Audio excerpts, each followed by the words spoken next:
स्वतंत्र भारत के प्रथम प्रधानमंत्री पंडित जवाहरलाल नेहरू की पुण्यतिथि पर कांग्रेस ने हनुमान चौराहा स्थित नेहरू पार्क पहुंचकर श्रद्धांजलि अर्पित की है। इस मौके पर कांग्रेस जिलाध्यक्ष मेहरबान सिंह धाकड़ ने पंडित जवाहरलाल नेहरू के जीवन परिचय पर प्रकाश डाला। उन्होंने कार्यकर्ताओं को बताया कि पंडित जवाहरलाल नेहरू जब विदेश से शिक्षा ग्रहण कर भारत लौटे तो देश को गुलामी की जंजीरों में जकड़ा देखकर उनका मन व्यथित हुआ। नेहरू ने गांधी जी के साथ मिलकर देश को आज़ाद करने के लिए स्वतंत्रता आंदोलन का संचालन किया। इस दौरान उन्हें कई बार जेल की यातनाएं सहना पड़ीं। इस संघर्ष में पंडित जवाहरलाल नेहरू ने अपनी धर्मपत्नी को भी खो दिया, लेकिन भारत को आज़ाद कराने में वो कामयाब रहे। पंडित नेहरू ने देश के लिए अपनी संपत्ति का भी दान कर दिया। धाकड़ ने बताया कि पंडित जवाहरलाल नेहरू ने आधुनिक भारत की नींव रखी। उन्होंने अपने कार्यकाल में कई बड़े उद्योग, शिक्षण संस्थान, जल स्रोतों की स्थापना की। यही वजह है कि आज भारत निरंतर उन्नति कर रहा है। धाकड़ ने कार्यकर्ताओं को पंडित नेहरू द्वारा बताए गए सद्भावना और शांति के मार्ग पर चलने का आह्वान किया। इससे पहले सभी पदाधिकारी और कार्यकर्ताओं ने पंडित नेहरू की प्रतिमा पर माल्यार्पण किया और उन्हें नमन कर अपनी श्रद्धांजलि अर्पित की।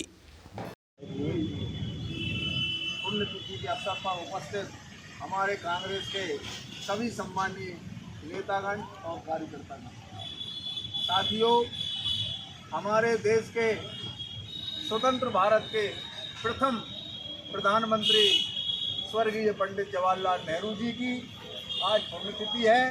उस अवसर पर हमारे कांग्रेस के सभी नेतागणों ने और कार्यकर्तागणों ने यहाँ उपस्थित होकर उनको पुष्पांजलि अर्पित कर श्रद्धांजलि दी। और पंडित जवाहरलाल नेहरू ऐसे नेता थे कि हमारे अगर देश की वर्तमान में जो नींव रखी उन्होंने, वो ऐसी नींव रखी कि आधुनिक भारत की नींव के जो रचयिता हैं वो आदरणीय पंडित जवाहरलाल नेहरू। उन्होंने इस देश में कैसे विकास हो सकता है, ये देश कैसे तरक्की कर सकता है, तो उन्होंने उनके जो विदेशों में जो पढ़ने वो गए थे, वहाँ उनके जिनसे संबंध थे और अच्छे उच्च पढ़े लिखे होने के कारण उन्होंने सारे विदेशों से अपने संबंध मेंटेन करके और उन्होंने यहाँ पर कई बड़े बड़े उद्योग और बड़े बड़े तालाब और बड़े बड़े शिक्षा के बड़े बड़े प्रशिक्षण केंद्र यहाँ खुलवाए।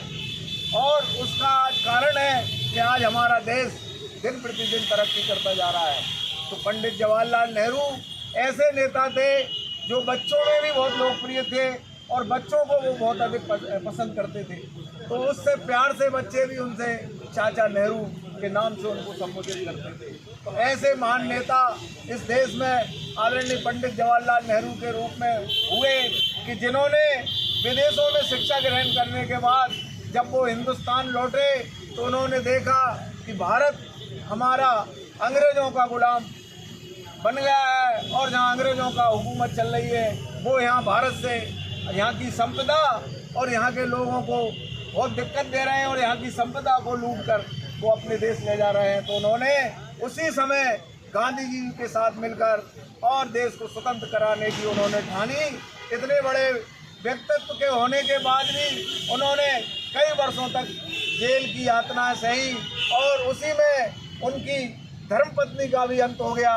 इस तरह उन्होंने लेकिन कभी उन्होंने हार नहीं मानी और इस देश को आज़ाद कराने के बाद ही नेहरू जी ने अपनी आखिरी इच्छा उनकी यही थी कि देश मेरा इतना तरक्की करे कि विदेशी लोग भी इसको देखकर अपने आप हम लोग पूरा हिंदुस्तान गौरवान्वित हो। तो आज वही स्थिति पंडित जवाहरलाल नेहरू ने की और उन्होंने उनकी जो संपदा थी हजारों करोड़ों रुपए की उस टाइम, वो भी उन्होंने देश के लिए दान की। तो ऐसे महान नेता के लिए हम सब लोग मिलकर अभी श्रद्धांजलि अर्पित करके सभी लोग ये संकल्प लें कि हम पंडित जवाहरलाल नेहरू के बताए हुए मार्ग और हमारे देश को हम कैसे आगे बढ़ा सकते हैं, कैसे प्रेम और सद्भाव और शांति से देश को आगे ले जा सकते हैं।